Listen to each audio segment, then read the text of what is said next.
Well, it's my pleasure to be with you, despite your having gone to that lowly university known as the Well, University of Penn.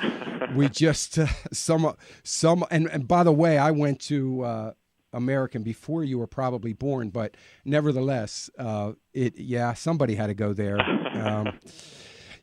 I appreciate your work. I printed out when I'm getting so much feedback here. Adam, is that something on your end? Oh, wow, that's better.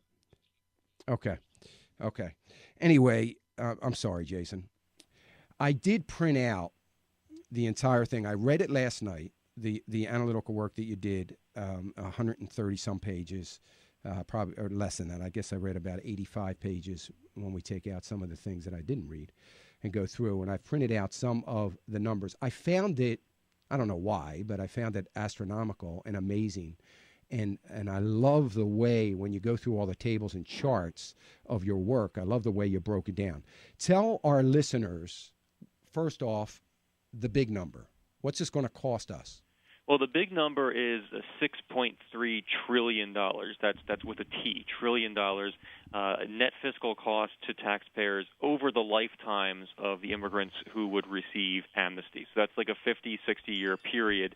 It's quite a large number, but where we get it is, I mean, it's a very detailed study. It's very comprehensive, but the actual methodology is not too complicated. Basically, what we do is we look at all the government expenditures, federal, state, and local, that are affected by immigration, the extent to which those expenditures would have to go up due to immigration. And we also look at the taxes that immigrants pay.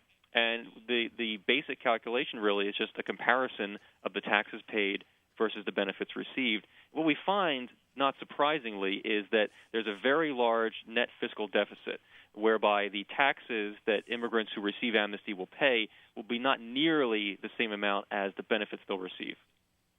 So there has been a myth for years, because I've heard this over and over again on my program, where people have said that illegal immigration is actually helping the Social Security Trust Fund because they're paying into it and then they go home and never collect. So this is a good thing. Well, actually, that's true, but it's important to understand how amnesty will change things. So right now, if illegal immigrants are in some cases paying into Social Security and Medicare, but are not eligible as illegal immigrants to receive benefits. So you have roughly half working on the books, roughly half working off the books. So you're getting some people paying into the system, which of course is good for the system, but not receiving benefits because they're here illegally. If you give amnesty to those people, then they will of course become eligible for Social Security and Medicare, 30 or 40 years down the line, because they're relatively young now, and that will impose a major strain on programs that are already in major fiscal deficit. The reason why this is so important is not just because that's a major driver of the cost, but because so many people want to talk about the costs of this amnesty only in the 10-year window that the Congressional Budget Office usually looks at. That misses a large chunk of the costs that are occurring here. And, frankly, it's not entirely a coincidence that the way the amnesty is structured is that for the first 10, 13 years of the amnesty, you would not have immigrants eligible for federal benefits. After that period, then, all the benefits become available to these people who had received amnesty. And so if you look at a 10-year window, you miss all of those benefits. And I would say that's not a coincidence that the bill's designers had it that way. Right. Does the CBO take into account the state and local government expenditures? No, that's another reason why the CBO is not entirely useful for figuring out the entire cost of this kind of bill. Not only do they look only at a 10-year window, which, as I said, leaves out most of all the costs, but they also look only at the federal budget. I mean, a dollar taken from taxpayers at the state level is the same amount of money as a dollar taken from taxpayers at the federal level. So to exclude things like public schooling and the cost of police and firefighters and highways and all the things that state and local governments pay for and will be affected by immigration, to leave all of that out is to miss a big chunk of the picture. So even when you did this analytical work, you had to have made some sort of assumptions as to how many people, as a result of this amnesty bill, are going to come here. I mean, you don't have any real number on that. You had to make some sort of assumption, I assume, right? That a number of people are likely to be more, more apt to be here and to come here as a result of this? Well, you're quite right that an amnesty is likely to be a strong signal to people to say, hey, this is the second amnesty the United States has had now. They're probably not serious about border enforcement or interior enforcement, and that if we come, we will likely receive an amnesty too, maybe 10 years down the line.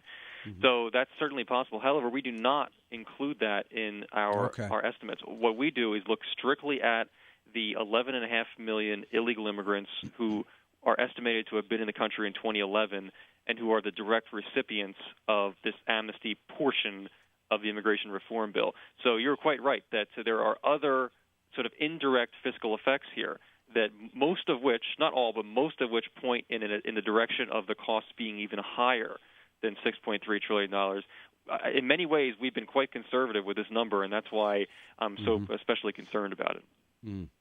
So is there reason to be concerned from a local level on the taxing, not taxing monetarily, but the burden that it's going to be on school systems, hospitals? I mean, is that going to be any worse as a result of this bill than it is today? Interestingly, in the case of public schools, the answer is probably no. See, a lot of people don't realize that even with illegal status, most illegal immigrant households are still receiving some benefits and paying some taxes, and they are a net fiscal drain on Americans, even in illegal status.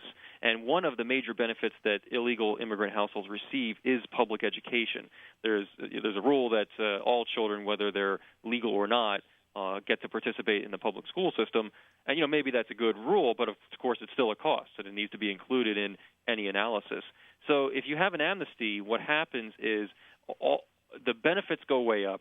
The taxes also go up somewhat because you have fewer people working under the table. But the effect of the greater benefits is much higher than the higher taxes. Mm. Why is it that the age group between 45 and 54 on your charts seem to have the largest deficit between taxes paid and benefits received? Is that because we're looking down the road a bit? It's a good question. We can't be entirely sure about that. I guess one thing might be that that's sort of a prime age for when you might have the most children in your household, when you're sort of done having children, but your oldest children haven't necessarily grown up yet. So, of course, the more children you have when you're a low-skill household, the more benefits you receive. But I admit that I'll have to look into more detail to know exactly why that is. Yeah, that was a little surprising to me. I fully expected that, 25 age group, which is a pretty large deficit and very close to that 45 to 54. I really expected that to be kind of off the charts, but that makes a good point. You make a good point about the children, and I'm sure that's got something to do with it. The $1 million question, is this thing going to go through? Well, it remains to be seen. As I said, I really think an amnesty is a bad idea, and what I would like to see is people voting not on this huge bill that most people don't even know what's in it, including some of its biggest proponents, but have much smaller bills. Like if you want to have an amnesty, I certainly don't, but if that's what the bill's proponents want, let's have a separate vote on an amnesty. Let's have a separate vote on what types of legal immigrants we want to have. Let's have a separate vote on enhancing border security. Let's have votes on things that everyone can understand and that is not obscured by other issues and complicated sort of legalese. Have you actually tried to look at this bill? It's 844 pages. It's sort of my job to read it, but man, I consider myself a fairly intelligent person. I had a lot of trouble understanding it. This is supposed to be something that everyone should understand if we're going to have a participatory democracy. So that's problematic in and of itself. Well, that, of course, is if you make the attempt to read it and try to understand it, which is probably not the case. And it would make much more sense to break it down, as you've already indicated. So in the next 13, it doesn't, the cost of this thing is not going to heat up. the way I understand it, for 13 years. I guess there's some, as you've indicated, that might kick in before that, but I think the majority of it is 13 years from now, correct? That's right, and it's crucially important, for your listeners to understand that when they start hearing the CBO say, "Oh, don't worry, it's not very costly," keep in mind they're using a 10-year budget window, looking only at the federal portion of the budget. We look at the full life cycle of illegal immigrants receiving amnesty and all government expenditures and taxes, federal, state, and local. You have to look at the full picture if you want to get the full sense of the impact here. Well, and that's the biggest problem we have on Capitol Hill right now. I mean, no one has the ability, in my opinion, to take into consideration any kind of unintended consequences other than maybe about 2 weeks out, or any kind of projections far into the future. If we had had that ability many, many years ago, we'd probably be looking at a very different Medicare, Medicaid, and welfare systems that we have throughout the country, I'm sure. But this is not going to be any different than any other bills we've seen. And I think that it's going to be difficult. I am seeing some Democrats run from this a bit. Obviously, some Republicans embracing it a bit, and a little bit disturbed by what I'm seeing without any real conversations. And this bill does not really address border security like it should.